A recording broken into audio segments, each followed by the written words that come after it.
महेंद्र को भी बताती है कि भविष्यवाणी सच साबित हुई। ये बात किसी तरह सुनीता के बेटे को भी पता चल जाती है कि जिस लड़की से उसने शादी की है वो उसकी सगी बहन है, इसलिए वो अपनी जान ले लेता है और फिर वो लड़की भी मर जाती है। ये तो बहुत बुरा हुआ। इस बात को सुनकर मुझे पूरा विश्वास हो गया कि भविष्यवाणियां सच होती हैं। हमें इन्हें हल्के में नहीं लेना चाहिए। हाँ बेटा, मैं तुझे यही समझा रही थी कि इन भविष्यवाणियों को झूठ समझने की कोशिश मत करना। इसका मतलब वो ऋषिवर सच कह रहे थे कि मेरे मन में जो सपना है वो एक दिन जरूर पूरा होगा और बहुत जल्दी मेरा भाग्य उज्जवल होगा। उसके बाद हर किसी की जुबान पर सिर्फ मेरा नाम होगा। जिस राज्य में लोकेश रहता था उस राज्य का राजा सूरजमहल बहुत ही शांतिप्रिय और दयालु था। उसके शासन में सभी खुश रहते थे। प्रजा भी राजा को बेहद पसंद करती थी। हर कोई गर्व महसूस करता था कि वे ऐसे राज्य में रहते हैं जहां एक शांतिप्रिय और समझदार राजा शासन कर रहा है। राजा के राज्य की इस उचित व्यवस्था के पीछे जिस आदमी का हाथ था वो थे उनके सबसे प्रिय सलाहकार रघुवीर सिंह।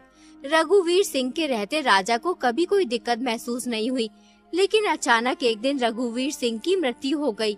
इससे राजा को बहुत दुख हुआ। अब उनके प्रमुख सलाहकार का पद खाली पड़ा था। वो चाहते थे कि पूरे राज्य में सबसे बुद्धिमान और जवान आदमी को ये पद मिले, इसलिए वो अपने मंत्री से कहते हैं, पूरे राज्य में घोषणा करवा दो कि जो भी व्यक्ति राजा की 3 पहेलियों का सही जवाब देगा उसे राजा 1000 सोने के सिक्के और अपना प्रमुख सलाहकार नियुक्त करेंगे। अगले ही दिन मंत्री ढिंडोरची को घोषणा करवाने के लिए भेज देते हैं। सुनो ए लोगों, महाराज सूरजमल का ताजा फरमान जरा गौर से सुनो। महाराज के सबसे प्रिय सलाहकार रघुवीर सिंह की अचानक मृत्यु हो गई है, इसलिए अब उनका पद खाली है। जो भी व्यक्ति महाराज की 3 पहेलियों का सही जवाब देगा उसे महाराज 1000 सोने के सिक्के और अपना प्रमुख सलाहकार नियुक्त करेंगे। कौन जाने अब हमारे मुल्क का क्या होगा। क्यों बाबा, कोई आफत आ गई है सलाहकार की मृत्यु होने से? बेटा, आफत तो कुछ नहीं आई। रघुवीर सिंह बहुत ही अच्छा इंसान था। ईश्वर अच्छे इंसान को जल्द ही अपने पास बुला लेता है। बेचारा हमेशा प्रजा की भलाई चाहता था। मैंने कितने ही सलाहकारों को बदलते देखा है, मगर यकीन मानो रघुवीर सिंह जैसा कोई नहीं था। वो हमेशा गरीब मजलूम लोगों के हित में ही सोचता था। पता नहीं अब राजा का नया सलाहकार कौन बनेगा जो हम जैसे गरीबों के बारे में सोचेगा। अगले ही दिन राजमहल में बहुत से आदमी जाते हैं, लेकिन कोई भी राजा की पहेलियों का जवाब नहीं दे पाता है। यूं ही 3 दिन गुजर जाते हैं। एक दिन लोकेश अपनी माँ से कहता है, माँ, क्यों ना एक बार मैं महाराज के पास जाकर इन पहेलियों का जवाब दूं? बेटा, राजा हर बार पहेली बदल कर पूछता है। अभी तक कोई भी तीनों पहेलियों का सही जवाब नहीं दे पाया है। बहुत से अक्लमंद लोगों ने पहेलियों का जवाब देना चाहा, लेकिन हर कोई नाकाम रहा। तुम उन अमीर लोगों के बीच कैसे जा सकते हो? वहाँ बहुत ही तजुर्बेकार और होशियार लोग आए हुए हैं। माँ, बिल्कुल भी परेशान ना हो, मैं महाराज के पास जरूर जाऊंगा। सोचो, अगर मैंने पहेलियों के जवाब दे दिए तो 1000 सोने के सिक्के मिलेंगे। फिर तुम्हें किसी के घर जाकर काम करने की जरूरत नहीं होगी और मैं भी महाराज का सलाहकार बन जाऊंगा। ठीक है बेटा, तू इतना कह ही रहा है तो जा। मेरी दुआएं तेरे साथ हैं। ईश्वर तेरी हिफाजत करे।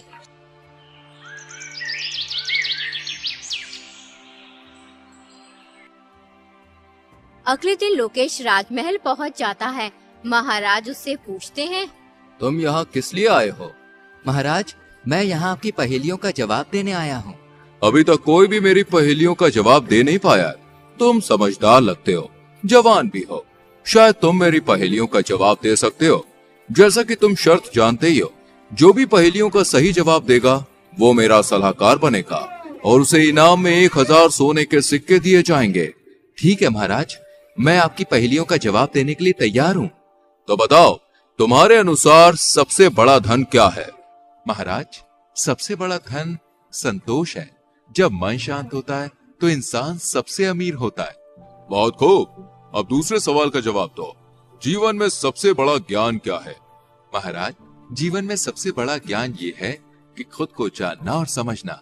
जब हम अपने आप को पहचानते हैं तब हम दूसरों को भी समझ पाते हैं। सही उत्तर। अब तीसरा और आखिरी सवाल, सच्ची मित्रता का अर्थ क्या है? महाराज, सच्ची मित्रता वो है जब एक मित्र दूसरे की खुशियों में खुश और दुखों में दुखी होता है, बिना किसी स्वार्थ के। बहुत अच्छे, तुमने तीनों सवालों के सही जवाब दिए हैं। तुम वाकई में बुद्धिमान हो। आज से तुम मेरे सलाहकार हो। मंत्री, इसे 1000 सोने के सिक्के दे दिए जाए। कल से तुम अपना पद संभालोगे। लोकेश 1000 सोने के सिक्के लेकर अपने घर चला जाता है। लोकेश को देखकर ममता बहुत खुश होती है। वो लोकेश से कहती है, बेटा, जब से तू गया है तब से ही मैं तेरे लिए दुआ कर रही थी कि तू कामयाब हो, और ईश्वर ने मेरी दुआ सुन ली। अब हमारी सारी मुसीबतें दूर हो जाएंगी। हाँ माँ, अब तुम्हें किसी भी चीज की चिंता करने की जरूरत नहीं है। आज से तुम्हें दूसरों के घरों पे जाकर काम करने की भी कोई जरूरत नहीं है। बेटा, मेरी पूरी जिंदगी दुख और तकलीफों में कट गई। आज सालों बाद तूने मुझे ये खुशी दिखाई है। अगर आज तेरे पिताजी जिंदा होते तो बहुत खुश होते। पूरे राज्य में ये बात फैल जाती है कि ममता का बेटा राजा का सलाहकार बन गया है। सब बहुत खुश होते हैं क्योंकि लोकेश बहुत ही समझदार और नेक लड़का था। एक दिन लोकेश महल से अपने घर जा रहा होता है। तभी रास्ते में दो भाई एक घोड़ी के बच्चे के ऊपर झगड़ते हुए दिखाई देते हैं। लोकेश उनके पास जाकर बोला, आखिर तुम दोनों लड़ क्यों रहे हो? जिस आदमी को तुम मेरे सामने खड़ा देख रहे हो, ये मेरा बड़ा भाई है। ये एक नंबर का झगड़ालू इंसान है। ईश्वर इसे गारत करे।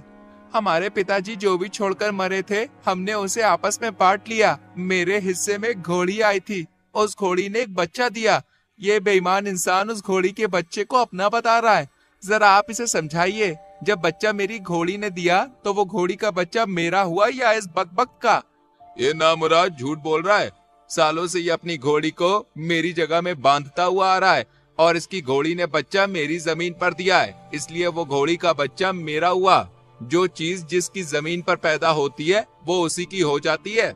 लोकेश समझ गया ये दोनों पागल हैं, इसलिए वो उनसे बोला, तुम्हारी समस्या तो बहुत गंभीर है। तुम्हें राजा के पास जाना चाहिए, वो ही तुम्हारा फैसला कर सकते हैं।